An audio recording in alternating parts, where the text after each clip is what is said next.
안녕하세요. 오늘 저와 함께 2월 5일 속회원가를 함께 공부해 보도록 하겠습니다. 2월 5일 속회원가의 본문의 내용은 아모스 7장입니다. 아모스서는 그 기록된 시기가 BC 760년에서 745년경입니다. 아모스 1장 1절에 보면은 우시아 왕, 남유다의 우시아 왕 때이고 북이스라엘은 제9대 왕이었던 여로보암 왕 2세 때의 일어난 일들을 기록하고 있습니다. 역사적으로 보면 북이스라엘 역사에서 가장 북이스라엘이 경제적으로 번성했을 때가 바로 여로보암 왕 2세 때였습니다. 정말 부강한 나라를 이루었죠. 그러나 반면에 북이스라엘이 가장 타락한 시기이기도 했습니다. 북이스라엘 백성들의 제약이 가득했던 시기에 아모스서가 쓰여졌던 것입니다. 아모스서를 기록한 아모스 선지자는 누구인가? 남유다의 드고아의 작은 마을에 목축업을 했던 목자로 소개되고 있습니다. 하나님의 말씀이 임한 다음 아모스는 북이스라엘 베델에 가서 북이스라엘의 멸망과 함께 베델의 제단이 헐어질 것에 대해서 예언을 하게 됩니다. 아모스 선지자가 활동했던 총 시기는 약 3개월로 추측하고 있습니다. 아모스서의 메시지는 간단합니다. 시종 1강 심판에 대한 메시지입니다. 아모스서가 1장부터 9장까지 총절이 총 136절입니다. 136절 중에서 131절, 96%가 심판에 대한 메시지가 기록되어져 있습니다.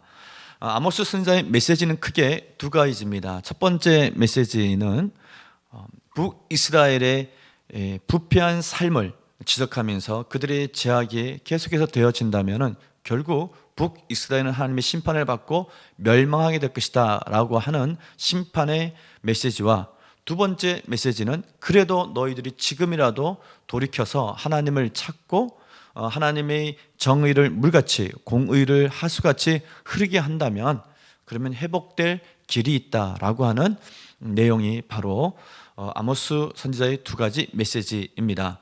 그렇다면 왜 북이스라엘은 심판을 받아야 되는가? 그 심판의 주된 이유는 무엇이냐면은 공의가 없기 때문에 그렇습니다. 하나님의 공의를 찾아볼 수 없을 정도로 타락한 그들의 죄악 때문에 그들은 심판을 받게 되는 것입니다. 그렇다면 아모스서에서 얘기하는 하나님의 공의, 정의는 무엇이냐? 그것은 공평한 재판, 공정한 거래, 이웃사랑을 의미합니다. 아모스서는 총 1장부터 9장까지 기록되어져 있는데 1장과 2장의 내용은 지난 소개원까지 살펴보았듯이 북이스라엘 주변의 나라에 대한 심판을 예고하고 있습니다. 그리고 3장부터 6장까지는 아모스의 설교의 내용이고, 오늘 공과의 본문의 내용이 되는 7장부터 9장 10절의 내용은 5가지 환상에 대한 기록이 기록되어져 있습니다. 그리고 9장 11절부터 끝절까지는 회복에 대한 메시지가 짧게 기록되어져 있습니다. 하나님의 그 심판의 내용은 보면 흉년, 가뭄 또는 깐부기, 메뚜기, 전염병, 전쟁, 성읍 파괴 등을 통해서 징계가 이루어짐을 예고하고 있습니다. 하나님의 징계는 그분의 말씀대로 살지 않은 그들의 죄악에 대한 하나님의 심판과 동시에 또 한편으로는 그들이 돌이키길 원하시는 하나님의 사랑의 표현이기도 합니다. 아모스를 통해서 이렇게 심각한 심판의 메시지가 선포되었음에도 불구하고 당시 북이스라엘 지도자들, 그 백성들의 반응은 안일하기 짝이 없었습니다. 그들이 심판받는다, 하나님의 징계가 임박했다라고 한 것에 대한 긴장감이 없었습니다. 그걸 실제로 잘 믿지도 않았습니다. 그래서 그들은 안일한 삶과 향락에 취해 있었던 것을 보게 됩니다. 또한 그들의 양심은 무뎌져서 하나님의 말씀에 대해 조금 더 양심의 가책을 느끼지 못하는 그런 부패한 삶을 살고 있었습니다. 결국 BC 722년 아모스가 예언한 대로 아수르 제국에 의해서 살만에셀 5세가 결국은 북이스라엘 사마리아를 포위하고 멸망시키게 되는 것을 보게 됩니다. 그러면서 혼혈 정책을 써서 사마리아인이 탄생하게 됩니다. 자, 오늘 속회원가의 내용인 아모스 7장의 내용은 아모스에게 하나님께서 메뚜기, 불, 그리고 다림줄, 이 세 가지 환상을 보여주시는 내용입니다. 자, 그러면 우리 속해공과 문제풀이로 들어가도록 하겠습니다. 1번 문제는 아모스가 본 메뚜기 심판과 불 심판의 한 상은 각각 무엇을 의미하나요? 이것이 첫 번째 질문입니다. 메뚜기 불은 하나님의 징계, 심판을 의미하죠. 근데 그 심판은 곧 재앙입니다. 그 재앙의 내용이 메뚜기 또는 불로 표현되어지고 있습니다. 자, 메뚜기는 장차 임하게 될 외세의 침략에 의해서 이스라엘이 받게 될 심각한 타격을 상징하고 있습니다. 그런가 하면 불은 하나님이 내리실 강력한 재앙, 모든 것을 태워버리고 또 뜨겁게 임하는 그 하나님의 아주 살벌한 재앙에 대해서, 심판에 대해서, 그 강도에 대해서 강조하고 있는 것이죠. 그리고 불은 육지뿐만 아니라 바다까지 다 불태우게 됩니다. 하나님의 심판을 피하는 것은 하나도 없다, 예외가 없다라는 것을 얘기해 주고 있습니다. 그래서 메뚜기와 불은 하나님의 심판, 징계를 의미합니다. 그리고 이 심판들은 결국 어떻게 되나요? 이것이 1번의 두 번째 질문입니다. 이 심판들은 결국 그대로 시행이 되느냐? 아모스서에 보면은 아모스가 이렇게 하나님의 심판이 예고되자 하나님 앞에 뜻을 돌이켜 달라고 간절하게 중보기도 합니다. 마치 모세가 출애굽 때 시내산에서 중보기도 했듯이 아모스도 간절히 기도하게 됩니다. 하나님은 아모스 이 한 사람의 중보기도를 들으시고 뜻을 돌이키셔서 말씀하신 메뚜기 불에 대한 재앙을 내리지 않겠다고 말씀하십니다. 자, 두 번째 문제는 다림줄 심판 한상에서 다림줄은 무엇을 의미하나요? 다림줄이 에스겔서도 나오고 많이 등장을 하죠. 다림줄은 심판의 기준을 의미합니다. 심판의 기준이 무엇입니까? 하나님의 기록된 말씀이죠.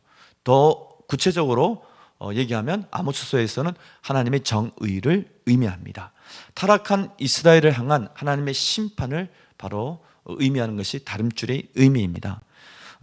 이번에 두 번째 질문은 다림줄 심판으로 북이스라엘에 어떤 일이 생기나요?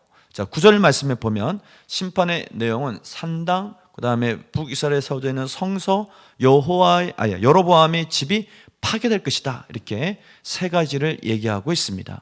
자, 먼저 이삭의 산당을 살펴보면 이삭은 웃음이라는 뜻을 갖고 있죠.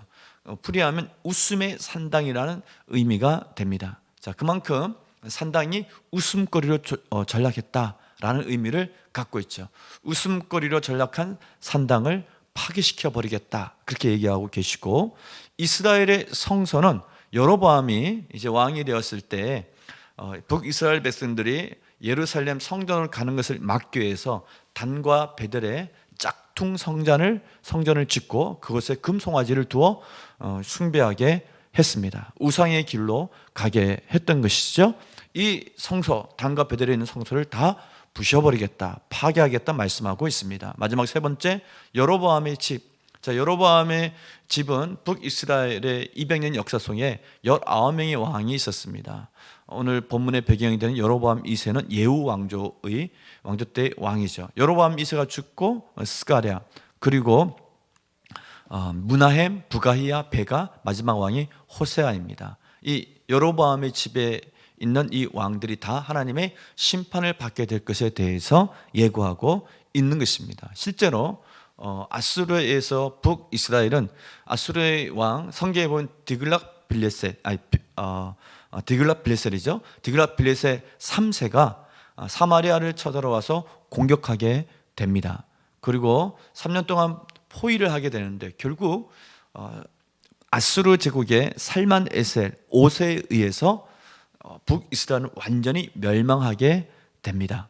하나님의 말씀은 푸른 마르고 꽃은 시드나 하나님의 말씀 영구히 서리라 그랬는데, 이사야의 그 말씀처럼 아모스가 예언했던 또 경고했던 그 심판의 메시지대로 다 성취되는 것을 보게 됩니다.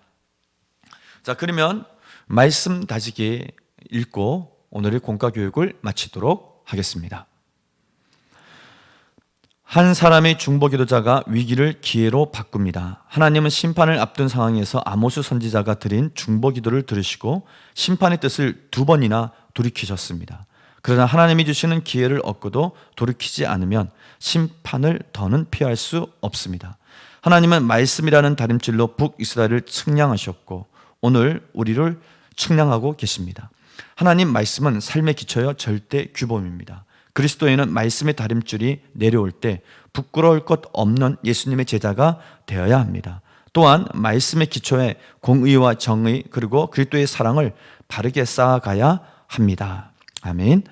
오늘 아모스 7장을 함께 공부했습니다. 이스라엘 백성들에게 다림줄을 통해서 그들이 쌓았던 그 벽이 휘어졌음을 말씀하시면서 말씀에서 벗어난 그들의 삶을 심판하겠다고 말씀하셨는데 오늘날 우리의 삶에도 하나님이 말씀의 다림줄을 달아보시면 측량해 보시면 어떠할까 생각해 보게 됩니다. 다림줄을 달아보아도 부끄러울 것이 없는 예수님의 제자가 되기를 함께 꿈꿔 봅니다. 화이팅!